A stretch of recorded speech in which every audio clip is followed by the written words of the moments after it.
Hello, everyone. How you doing? This is M.L.S. Weech, and welcome to this week's edition of the book cover selections. I am your humble host, M.L.S. Weech. I'm a self-published author of paranormal, science fiction, and fantasy. And if you're new, what goes on is I go through Amazon and I look at the book covers that stand out, and I talk about why they work from a design point of view, and I talk about maybe how I would have, what I would have liked to see for them to be better. And then I let you vote on your favorite and link down below. Speaking of down below, would you do me a favor and click the like and subscribe button? It really does a lot of great things for me. And if you're super interested in helping me out, what'd be great is if you went to my Amazon link down below and clicked on my profile and see if there are any books that garner your interest. As usual, we want to start off by looking at the winners from last week, but this is special because not only can you vote for your favorites from the covers that we look at today, but you can also start voting on your favorite for all of the month of April, because our last winner from the votes this week complete the 4 weeks of April, and that winner is The Rebel Beneath the Stairs. I really liked the light in this photo. I really liked the font. I really enjoyed those two things. I think the art is very, very well done. Maybe the author text is put in a weird spot, but it's still put in a spot that is compositionally good. So big congratulations to E.E. Holmes. Big congratulations to The Rebel Beneath the Stairs. And that book joins the winners from the last 3 weeks. And you can vote for your favorite book of the entire month of April.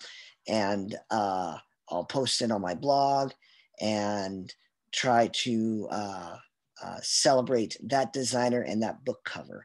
And so that is the book cover of last week, the last book cover of April. And that means you guys can vote on your favorites for the entire month. And we can start talking, we can continue talking about the book covers from the month of May. This is week 2 of May. And the first book cover I want to talk about is one where I have a little bit of a personal bias. You see, I love dragons. This book is Shadow Sworn by Jess Mountfield. And the dragon's very, very well rendered. I got to give a little knock on the light. I suppose if you use Fill Flash, like it would explain how I can see the detail in the dragon and in the figure when I'm looking at something that's backlit. It's not natural. Obviously, if you have something backlit, then they should be silhouetted. But it is possible if I'm shooting it at an event and I want to have like a bride and a groom in the sunset and I don't want a silhouette, then I can use some big lights to fill in the shadows. They are consistent. The lighting is consistent if you have that in mind. But if someone were to like pin me against a wall and say, but the light's not natural, I'll be like, well, no, it's not. But it's not unforgivably unnatural, and it's not so bad that it was shot without any hope of explaining how the light would work that way. So it doesn't completely violate physics, or at least when you think of it from a photographer standpoint. The font is pretty well done. If it's a little overpowering, I don't know that I'd use gold as a color, but the dragon is cool. The light is not terrible, and the font, while the color isn't what I agree with mostly, the actual font style is one that I think is an endearing font. All right, so the next one we're going to talk about is 1500 Eternal Masterpieces of Fairy Tales. And I just love the artistic rendering of this. It feels like I'm looking at something that would be concept art for The Dark Crystal, which is one of my childhood favorite movies. It's probably arguably one of my favorite movies still. I just love the rendering of it. I love the styling of it. I love the detail in the wings. I like the motion blur. We're going to see that in another cover coming up. But the way the wings are blurred to look like they're fluttering in motion, it's just a brilliant touch. The light is nice. The text just kind of wrecks it for me. it's like I have this beautiful fairy tale landscape image, and then I just wreck it by sticking this ugly yellow. I don't understand where the yellow came from. Um, so this cover is good in spite of this nightmare text. All these author names, I get it. You want people to know that there are a lot of great classic fairy tale stories here, and that makes a lot of sense. But you just didn't have to like obliterate a beautiful image with all these names, because people know what fairy tales are. So it's kind of a love-hate relationship with this cover, but this particular, the rendering, the art itself is so great.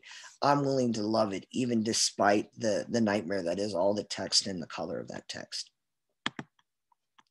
The next cover we want to look at is by author Elizabeth Deer, and it's called Maeve Fortune. And it uses a technique that I don't think I've had the chance to talk about yet on the channel. This technique is not the literal technique, but the idea of reflection is a very strong compositional element. Obviously, they're using this reflection. I'm assuming this is some sort of shifters, probably shifter romance.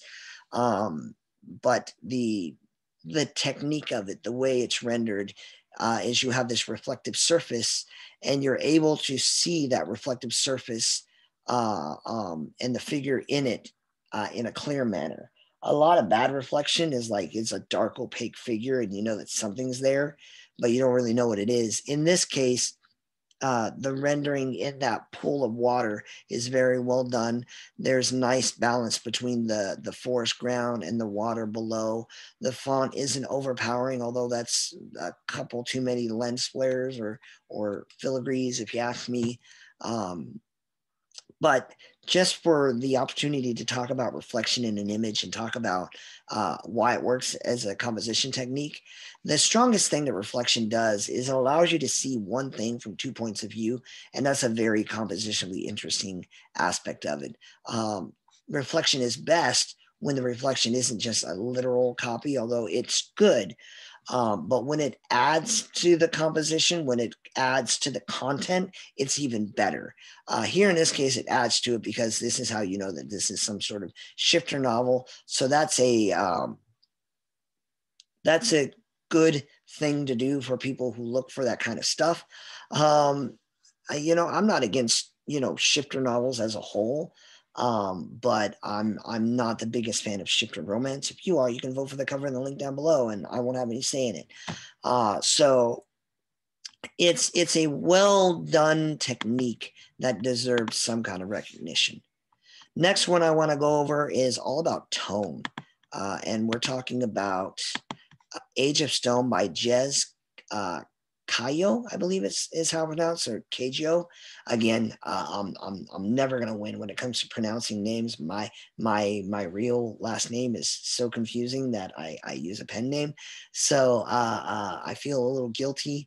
But what I really like about this is it's very difficult to take dark tones on that dark scale and still render multiple figures on that without just looking like an ugly mess.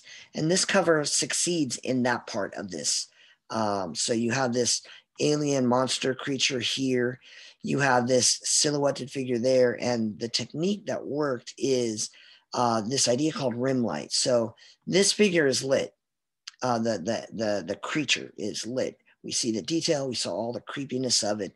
And then what happens is this light is wrapping around this figure. I don't know that light would do that if it's not behind the subject. But at the very least, there's this splash of illumination that separates the person from the other figure. And if you can't have compositionally figures standing in their own spots, and we'll probably see that here in another cover, but if you can't have all your elements going where they're supposed to go, the next best thing is to separate them some other way. And the way they do that here is with that light. And it creates a distinction between the foggy middle ground and the figure in what is the foreground. Not the biggest fan of the text. I'm almost never a fan of text. Sometimes I am, but it's hard to please me in that regard because I always just feel slapped on. But what works for me here is it's legible, it's simple, it's not in the way of any of the other compositional figures. So at the very least, it's not great, but it's not detrimental to the overall image. And just when I mentioned compositional figures going in their own little spaces, that cover comes up. So this is The Dispatcher by John Scalzi. I read Red Shirts. I loved it. I think it's very clever. I think Scalzi is a very, very creative. Obviously, if you're an author, you're creative, but his cleverness is something that I truly enjoy. This cover has a nice classic feel, feels very much like a pulp story. And then what I like about it is you have this figure falling and he has his space. And then you have this other figure, probably the guy who pushed him, I'm thinking. He has his own space. You have nice layering because you see that this figure up here is in front of the text. And that gives depth to the figure. And then the detail of the water tower that they're standing on isn't so distracting that even though the figure's falling in front of it, it detracts from what's going on. So all of those things are very nice. The designer here truly really understood the importance of giving people their space. I might have mentioned it a few times. You have the concept called the rule of thirds. It's weird. I kind of wish they'd flipped the guy so that each head is on a different rule of thirds. It's not the word. All the photography rules are more like, guidelines, and so you can't say that it's done wrong, but it's weird having two faces to look at on one side of it. So to me, it kind of affects the balance of the image. I'm not the biggest fan of the color of the text. I think I think the designer kept it to maintain that pulp novel feel to it, and I can respect that. It just feels a little bit out of place to me. Still, composition wise and artistic style wise, this is a nice cover. Next one we're going to look at is A Dream of Darkness by Corey Cruz. And this particular cover is all about the layering. If you look at the trees, you can see that they're going in, around, and through the title text, which really is a good way to incorporate font and text into a background. Ultimately, it's still just a creepy picture of woods and a nice starry night in the background. But I just, a lazy designer would have just slapped the text on there. And just so you know, it's pretty challenging to do layering. If you go look, if you look at the last one, maybe I can even do it. If you look at the last one, if you look at the last one we talked about, it's very easy to just plop one thing on top of another thing. But when you get to this detail where you have it in front of the M but behind the A, in front of the O but behind the F, you're talking about going in there and copying a portion of a branch and then pasting it in front, and then copying a portion of a letter and pasting it in the back, and then erasing all those other layers. So that attention to detail is really important. I wish I had more than one like stray branch. I think, yeah, there's stray branch coming in front of the C and Corey. I think you kind of went into all this detail for the title text, and then with the author text, it kind of looks like he ran out of gas. Like, I'm tired of doing this. I'm going to stop. So I can't say that I blame the designer, but it's something that I noticed. And I think that yellow title text is a very overpowering title text. I would have understated it. Now this makes sense. I've never personally heard of Corey Cruz, but if he's a New York Times bestseller, if he's got a following, then obviously you're going to want that to stand out. But I always feel like that's kind of a cheat. Like, this is a book by me, so buy it regardless of what it looks like. It just kind of feels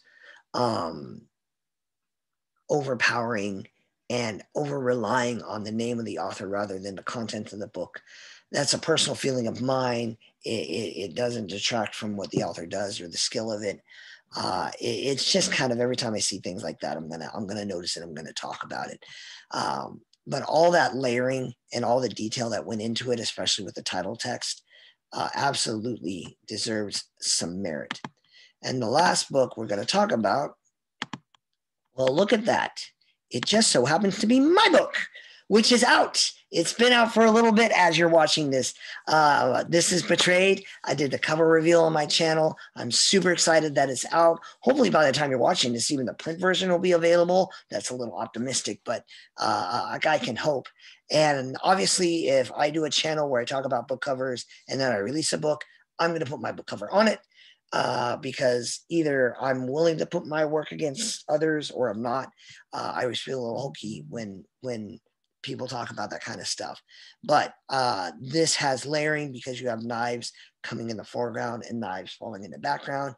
The light is great because when I talk to my artist, his name's Carlos, by the way, I'm very meticulous with looking at the light, making sure that it feels natural. I'm also particular about details. If you're in the military, you're going to love the trigger discipline on the soldier in this image. And that's just a little detail that kind of stands out. And then again, you have the motion blur. I mentioned it with the wings from the fairy tale book. Motion blur shows movement. So you had it on the wings of the fairy to show that those wings are fluttering, and you have it on some of these blades, these throwing knives, so that you can tell that these knives are spinning while moving around. And so all of those little details are fantastic. I will acknowledge that as much as finicky as I am with title text, I can improve in that area as well. But at least the title text is in a spot where it belongs. So I genuinely hope that you think this cover is nice. I'll put the link to this down below as well because it's my brand new book. It's the second book in a trilogy, and I'm super proud of it. And I'd be honored if you gave it a shot. So those are the 7 images for this week. You can once more vote on your favorite down below. Don't forget, this video will come with 2 Google Forms that you can click. You got to select your favorite from April so that we can crown an April book cover of the month. And you got to pick your favorite. I vote for mine, just so you know. But you can vote for your favorite. And the more people who vote, the more attention this gets. And it's not necessarily an MLS reach kind of thing. It's just a way to get book covers talked about. It's a way to give designers some credit. It's an opportunity to talk about books in general. And I'd be thrilled if you clicked the notification bell, subscribed, and shared this so that more and more people can talk about these kinds of things. As always, I hope you had a great time, and I will see you next week. God be with you.